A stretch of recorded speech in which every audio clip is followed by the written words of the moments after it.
Hola, ¿cómo estás, hermano? Otra vez es un gusto y un honor poder estar compartiendo la palabra de nuestro Señor a través de estos medios. Allá donde tú te encuentres, recuerda que el Señor tiene una gran bendición para tu vida. Créelo, hermano. Vamos a hacer una oración. Si cierras tus ojos allá donde te encuentres y repite esto conmigo. Señor, te damos gracias, Padre poderoso, Dios todopoderoso. A ti sea todo honor y toda gloria por los siglos de los siglos, Señor. Gracias, Padre, porque tú siempre has tenido misericordia de nuestras vidas y de nuestros hijos cuidado. Gracias te damos, Padre, por todas las bendiciones que tienes en nuestra vida diariamente. Padre, que esta palabra que hoy has preparado para nosotros sea de gran bendición en nuestras vidas. Permítenos entenderla y comprenderla y ser sabios para poderla aplicar en nuestras vidas. Bendice también a esta iglesia, Señor, a tus hijos, a todos ellos que te aman con un corazón sincero, Padre. En el nombre bendito de nuestro Señor Jesús. Amén. Bueno, hermanos, vamos a comenzar. Hoy vamos a tocar un tema muy importante que es el arrepentimiento. Y vamos a ver cómo lo describe la palabra y también cómo lo interpretamos las personas en la vida actual, gente que no conoce al Señor. Y te voy a platicar acerca de una anécdota, algo que a mí me sucedió cuando yo vivía en el estado de Guerrero. Yo trabajaba en ese entonces en una empresa que se dedicaba a distribuir cerveza y en esa empresa yo tenía el puesto de supervisor. Y dentro de mis funciones era negociar dentro de los poblados de las montañas y de la Costa Grande y Costa Chica las ferias de estos lugares. Y hay una muy especial que siempre la he recordado, y es porque en ese lugar me sucedió algo que yo no hubiese imaginado. Ya haz de cuenta, cuando fuimos a entregar lo de la venta que se hizo o el evento que iban a tener allí, pues se nos hizo tarde porque era un pedido algo grande. Cuando entregaron los compañeros que iban conmigo, yo me tuve que quedar para firmar el contrato y recibir el dinero. Para llegar a este lugar teníamos que cruzar 2 ríos. Antes de llegar a este pueblo, cruzamos el río y enseguidita estaba el pueblo. Pues ya era noche y ya atardecía, ya se oscurecía, ya no se veía muy claramente. Cuando yo salgo del poblado y llego al río, encuentro 2 caminos, los cuales yo no me percaté de que existían 2 caminos. Y tomé el camino de la izquierda y al tomarlo, crucé el río, pero me llevó a otra dirección. En el momento que reaccioné y que me di cuenta de que no estaba en el camino correcto, traté de meter reversa.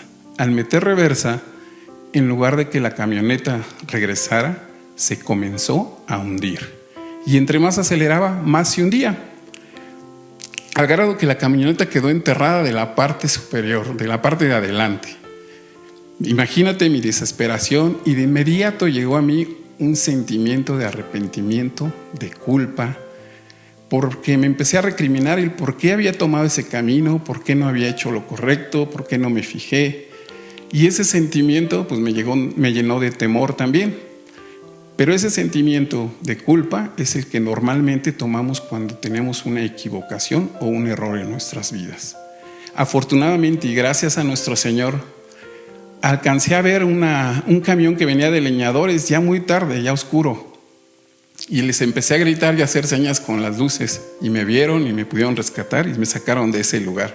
Pero sí fueron momentos de mucha presión, pues traía mucho dinero que correspondía a la venta de ese día. Y la distancia para llegar hacia ese lugar eran 3 horas de camino sobre sierra. Un momento difícil, pero gracias a Dios todo salió bien después de esa situación. Bueno, el arrepentimiento, como lo vemos en la palabra o como nos lo enseña el Señor, es diferente. Y vamos a ver lo que significa la palabra arrepentimiento. La palabra arrepentimiento es una palabra griega que se conoce como metaneo y que significa un cambio de mente y corazón, y que se aleja del egocentrismo, el pecado, y se acerca a Dios y a la santidad. Hay otra palabra muy parecida, pero esta es en hebreo, y se utilizaba en el Antiguo Testamento, y la palabra es teshuvah, y traducida significa regreso o ir hacia atrás, volver al principio, y su raíz significa shub, que significa volver. Y la primera vez que se utilizó esta palabra la podemos ver en el libro de Génesis 3:17 y 3:19, y quisiera que me acompañaras a leerlo.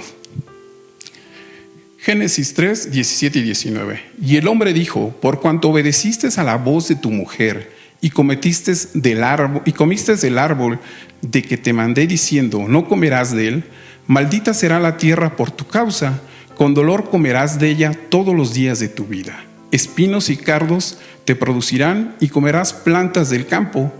Con el sudor de tu rostro comerás el pan hasta que vuelvas a la tierra, porque de ella fuiste tomado, pues polvo eres y en polvo volverás. Haciendo un poco de contexto, aquí en estos versículos ya avanzamos y veíamos, esto pasó cuando la mujer ya le había dado de comer del fruto prohibido, que el Señor les había indicado que de ese no podían comer, que era el árbol del fruto, del árbol y su fruto, y era el árbol de la ciencia del conocimiento del bien y del mal. Aquí ya lo habían cometido y el Señor estaba dando esa sentencia a Adán y a la mujer. Y como verán, les decía que en polvo volveríamos algún día. Y de esa forma se utilizó por primera vez la palabra volver. En el Antiguo Testamento también lo podemos ver que esta palabra de volver se utiliza en muchos versículos. Y quisiera tomar solo 3 versículos en los cuales podemos ver cómo esta palabra es utilizada. Y vamos a leer el libro de Ezequiel, Ezequiel 14:6, y dice: Por tanto di a la casa de Israel, así ha dicho el Señor, convertíos y volveos de vuestros ídolos, y apartar vuestro rostro de todas vuestras abominaciones. En este capítulo de Ezequiel, el Señor, a través de este profeta, les estaba haciendo una llamada al pueblo de Israel. En este contexto de este versículo, el pueblo de Israel había sembrado en su corazón amor por ídolos de otros pueblos, de otros lugares que ellos conquistaron, y lo tenían sembrado en su corazón. Y no nada más ese era el pecado, sino que después de que ellos amaban a esos ídolos, después buscaban palabra del Señor a través de los profetas, y el Señor estaba en contra de ese tipo de situaciones y les daba la oportunidad de que volviesen a Él, de que se arrepintiesen de ese camino. En otro pasaje de la Biblia, en el libro de Zacarías 1:3, podemos volver a ver cómo el Señor les habla lo siguiente y dice: diles pues que así ha dicho el Señor de los ejércitos, volveos a mí, dice el Señor de los ejércitos, y yo me volveré a ellos. Así ha dicho el Señor de los ejércitos. Nuevamente el Señor les está haciendo un llamado, que ellos regresaran de su mal camino, que volvieran a Él, y Él volvería su rostro a ellos. Pero el pueblo de Israel o el pueblo no atendió ese llamado o esa oportunidad que el Señor les estaba dando a arrepentirse, a volver a Dios. En Jeremías 25:5 también podemos ver cómo otra vez el Señor hace un llamado. Cuando decía: volveos ahora de vuestro mal camino y de la maldad de vuestras obras, y moraréis en la tierra que os dio el Señor a vosotros y a vuestros padres para siempre. Aquí ya se encontraba el pueblo cautivo, y el Señor les estaba diciendo que podían habitar en la tierra que Él les había dado a sus padres, siempre y cuando ellos volvieran al Señor, que ellos salieran de ese mal camino y de la maldad de sus obras, y les daba la oportunidad de que ellos volvieran a morar en esa tierra que Él les había dado. En el Nuevo Testamento ya podemos ver la palabra arrepentimiento. Y recordemos que incluso el primero que predicaba con el arrepentimiento era Juan el Bautista. Y él decía a la gente, predicaba el bautismo del arrepentimiento, del perdón de los pecados. Hacía nuevamente ese llamado a que la gente se arrepintiese y que volviese al Señor. Incluso Jesús, cuando comenzaba su predicación, en Mateo 4:17 lo podemos ver, cómo Él hacía también este llamado. Dice la palabra: desde entonces comenzó Jesús a predicar y a decir: arrepentíos, porque el reino de los cielos se ha acercado. Volver a Dios, les decía el Señor en todo momento. En Marcos 1:15 también podemos ver cómo el Señor nuevamente les hace la invitación a la gente que se arrepienta. Y podemos leerlo y dice, diciendo, el tiempo se ha cumplido y el reino de Dios se ha acercado. Arrepentíos y creen en el Evangelio, creen en esas enseñanzas, en esos milagros, en esas promesas que había en el Señor. Aquí el Señor hace mucha referencia al reino de Dios, a las cosas que había en el reino de Dios. Y Él estaba pidiendo que creyeran en ese tipo de prédica que Él hacía o enseñanza que le estaba dando a las personas. En Hechos 3:19 podemos ver que también los apóstoles hacían este llamado sobre el arrepentimiento. Y decían así: así que arrepentíos y convertíos para que sean borrados vuestros pecados, para que venga de la presencia del Señor tiempos de refrigerio, tiempos de paz, tiempos de tranquilidad, tiempos de amor, de refrigerio, como está diciendo la palabra. Pero primero tenía que haber en las personas un arrepentimiento, un volver a Dios, un volver al principio, al Creador, y dejar de hacer las cosas que estaban mal delante del Señor. Cuando Jesús muere en la cruz por nosotros, Él sabía que nosotros íbamos a pecar y era necesario que nosotros tuviéramos alguien que nos guiara. Y se nos dio la bendición o el regalo del Señor de enviarnos al Espíritu Santo para que estuviera con nosotros y Él nos guiara y nos recordara las cosas que Jesús nos mostró cuando estuvo caminando con nosotros aquí en la tierra.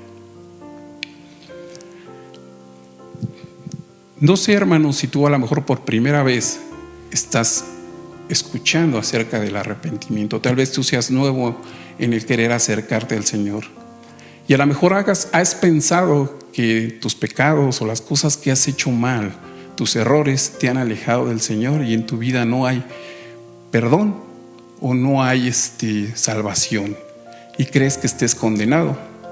Pues por más pecado que hayas hecho, por más duro que haya sido esa falta, el Señor tiene una salvación en tu vida. El Señor te puede perdonar siempre y cuando tú creas que el Señor tiene ese poder.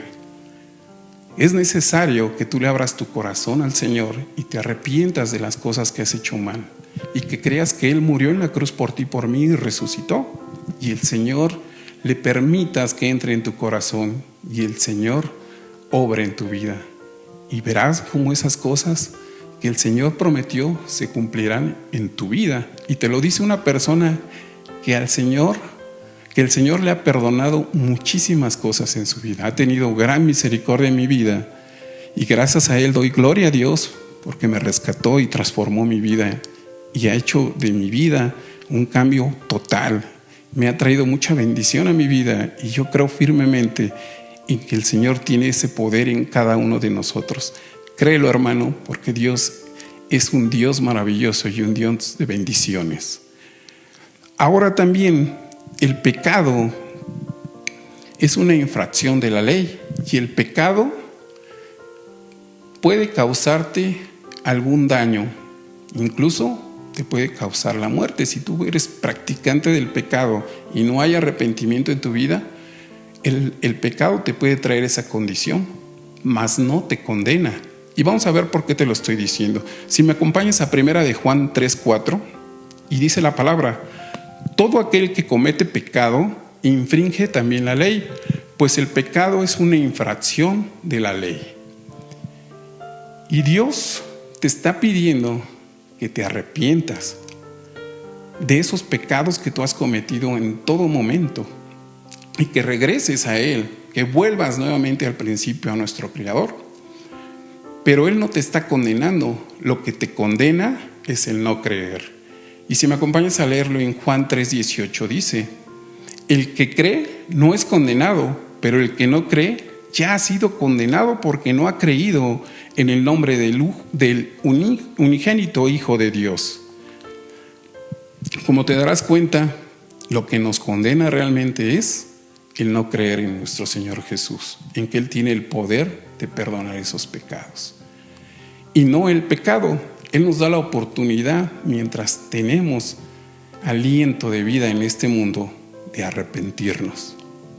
Ahora, el arrepentimiento no es un suceso de una sola ocasión en nuestras vidas, porque nosotros no somos perfectos y el único perfecto es Dios. Y Dios tiene ese poder de ser perfecto, pero nosotros como personas no.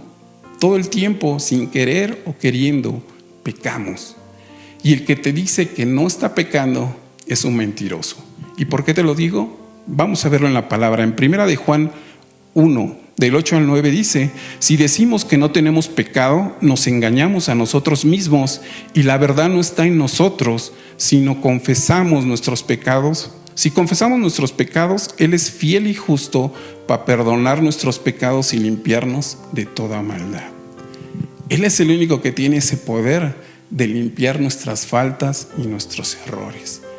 Y debemos de estar confiados en el Señor y creer firmemente en su palabra, en sus promesas, en las enseñanzas y en la misericordia que el Señor tuvo en nuestras vidas. Ahora bien, hermano, muchos de nosotros ya hemos sido convertidos al Señor. Le creímos en algún momento y confiamos plenamente en su palabra y decidimos seguirlo. Y tal vez pensemos que nuestra vida está bien delante del Señor. Pero hay algo en el libro de Apocalipsis donde nos está hablando el Señor a aquellas personas que ya son creyentes, aquellas personas que en algún momento se convirtieron al Señor. Y quisiera que me acompañaras primero a saber quién es el que está diciendo esto. Y acompáñame al libro de Apocalipsis 1:11. Y dice la palabra: yo soy el Alfa y el Omega, el primero y el último. Escribe en un libro lo que ves y envíalo a las 7 iglesias que están en Asia, a Efesio, Esmirna, Páramo, Tiara, Sardis, Filadelfia y Laodicea. Puedo hacer un paréntesis aquí, hermano. Primero, con referencia a una iglesia. La iglesia, un sinónimo de la iglesia es templo. Y en la palabra podemos ver que nosotros somos templo del Espíritu Santo. Quiere decir que este llamado es directamente a cada una de las personas. Tal vez nos identifiquemos con alguna de estas iglesias. Tal vez nuestro comportamiento o nuestra situación actual la podemos ver reflejada en cada una de estas iglesias. Pero el Señor notaba algo malo en estas iglesias y hacía un llamado a que nos arrepintiésemos y que pudiéramos cambiar esas condiciones. Ahora quisiera que me acompañaras a Apocalipsis. Voy a leer todo el libro de Apocalipsis. Bueno, todo el libro no, versículos, pero es el libro de Apocalipsis. Y quisiera que me acompañaras, nada más voy a ir cambiando el versículo, pero si me puedes seguir allá y si no te lo leo desde aquí. Capítulo 2:1 dice: vamos a ver primero quién es el que está hablando a cada una de las iglesias. Y dice la palabra: escribe al ángel de la iglesia de Efeso, el que tiene las 7 estrellas en su diestra, el que anda en medio de los 7 candeleros de oro, dice esto. Capítulo 2:8: escribe el ángel de la iglesia de Esmirna, el primero y el postrero, el que estuvo muerto y vivo, dice esto. Escribe al ángel de la iglesia de Pérgamo, el que tiene la espada aguda de 2 filos, dice esto. Capítulo 2:18: escribe al ángel de la iglesia de Tiara, el Hijo de Dios, el que tiene ojos como llama de fuego y pies semejantes al bruñido, dice esto. Escribe al ángel de la iglesia de Sardis, el que tiene los 7 espíritus de Dios y las 7 estrellas, dice esto. Escribe al ángel de la iglesia de Filadelfia. Esto dice el santo, el verdadero, el que tiene la llave de David, el que abre y ninguno cierra, y si cierra, ninguno abre. 3:14: escribe al ángel de la iglesia en Laodicea, he aquí el amén, el testigo fiel y verdadero, el principio de la creación de Dios, dice esto. El que estaba hablando, hermano, era nuestro Señor Jesucristo. Y es el que le estaba hablando a los espíritus o los ángeles de estas iglesias. Y tal vez te esté hablando el día de hoy, a través de tu espíritu, sobre estas condiciones que estaban pasando. Vamos a ver qué era lo que estaba mal en estas iglesias, lo que el Señor veía mal en cada uno de estos comportamientos que estaban alejados de lo que el Señor realmente quiere de nosotros. Y vamos a leerlo. Nuevamente es Apocalipsis y te voy a ir cambiando el versículo. Capítulo 2:4. Pero tengo contra ti que has dejado tu primer amor. Recuerda, por tanto, de dónde has caído y arrepiéntete. Haz las primeras obras, pues si no vendré pronto a ti y quitaré tu candelero de su lugar, si no te hubieses arrepentido. Nuevamente podemos ver cómo el Señor hace un llamado de algo que estaba mal y nos permite o nos está dando la oportunidad de arrepentirnos. Y nos dice, regresemos a nuestro primer amor. Y nuestro primer amor fue el Señor Jesús. En Él encontramos nuestro amor verdadero. Capítulo 2:9 dice, yo conozco tus obras y tu tribulación y tu pobreza, pero tú eres rico, y la blasfemia de los que dicen ser judíos y no lo son, sino sinagoga de Satanás. Capítulo 2:14, pero tengo unas pocas cosas contra ti, que tienes allí a los que retienen la doctrina de Balaam, que enseñan a Balac a poner tropiezo ante los hijos de Israel, a comer las cosas sacrificadas a los ídolos y a cometer fornicación.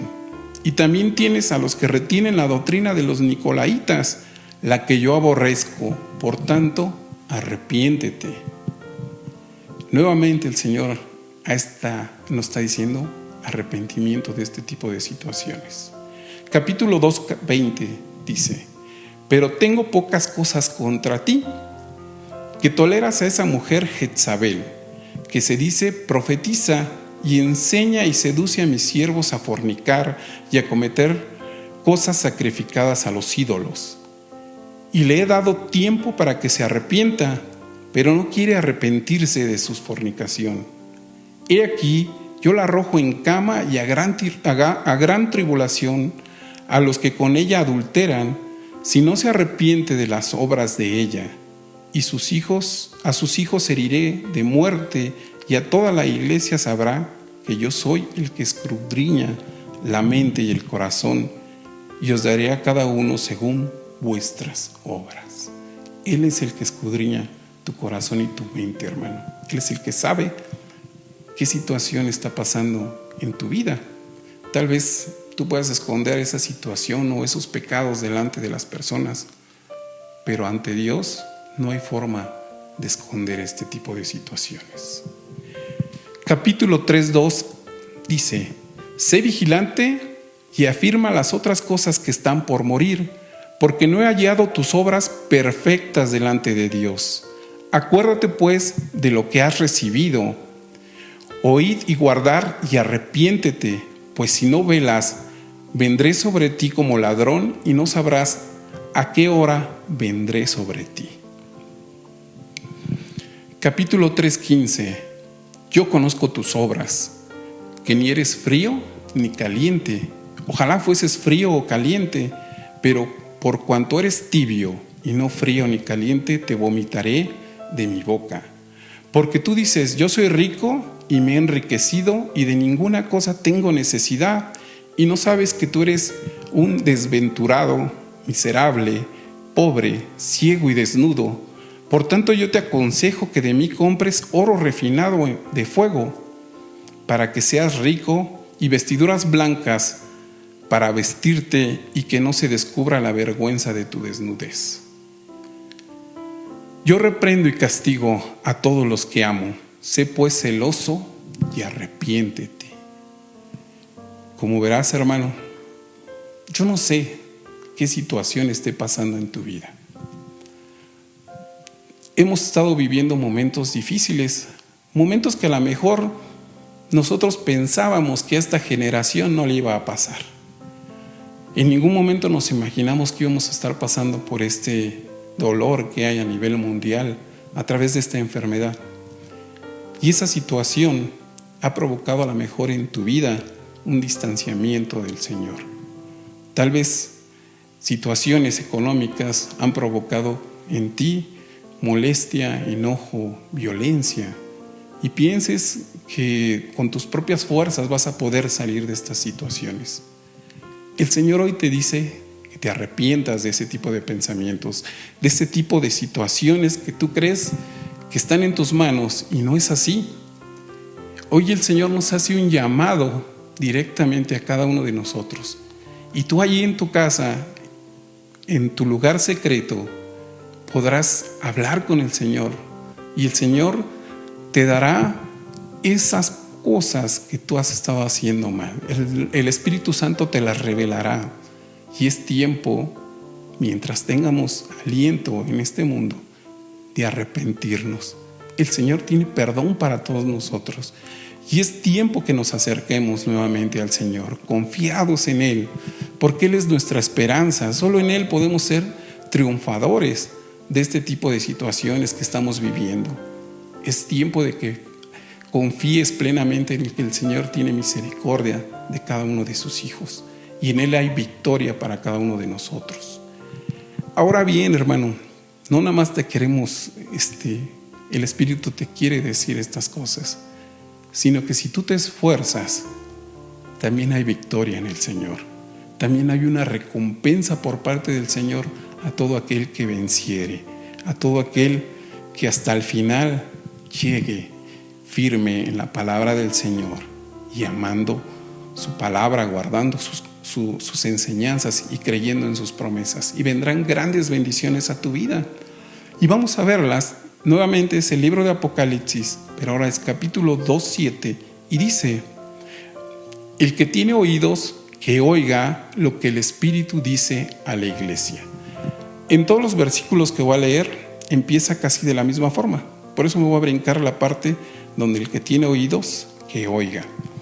Y voy a leer nada más la parte del versículo que dice: al que venciere, le daré de comer del árbol de la vida, el cual está en medio del paraíso de Dios. Al que venciere, capítulo 2:11, no sufrirá daño en la segunda muerte.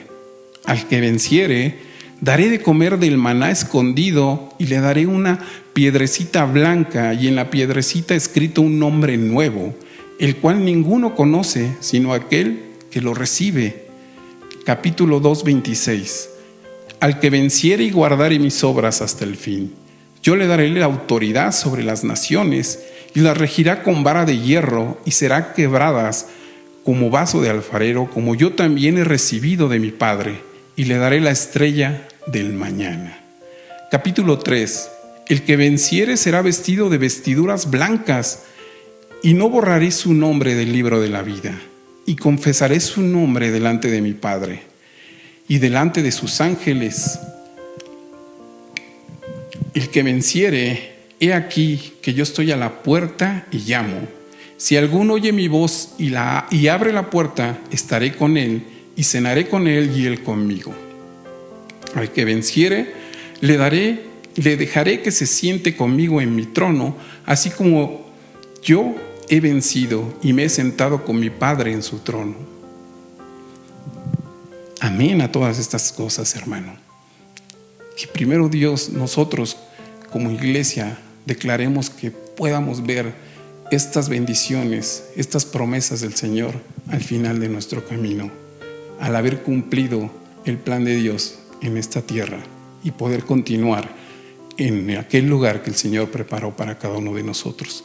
Hay una iglesia que se encuentra, que se llama Filadelfia, a la cual el Señor no encontró algún mal, alguna obra que no fuera correcta en ellos. Y todos quisiéramos ser esa iglesia, que el Señor nos viera con esos ojos. Y te lo voy a leer rápidamente. Capítulo 3:8 al 13 dice: yo conozco tus obras, he aquí que he puesto delante de ti una puerta abierta, la cual nadie puede cerrar. Porque aunque tienes poca fuerza, has guardado mi palabra y no has negado mi nombre. he aquí que yo te entrego la sinagoga de Satanás a los que dicen ser judíos y no lo son, sino que mienten. He aquí, yo haré que venga y se postren a tus pies y reconozcan que yo te he amado por cuanto has guardado la palabra de mi paciencia. Yo también te guardaré a la hora de la prueba. He aquí a la prueba que ha de venir sobre el mundo entero, para probar a los que moran sobre la tierra. He aquí que yo vengo pronto, retén lo que tienes para que ninguno tome tu corona. Al que venciere, yo haré columna en el templo de mi Dios, y nunca más saldrá de allí. Y escribiré sobre él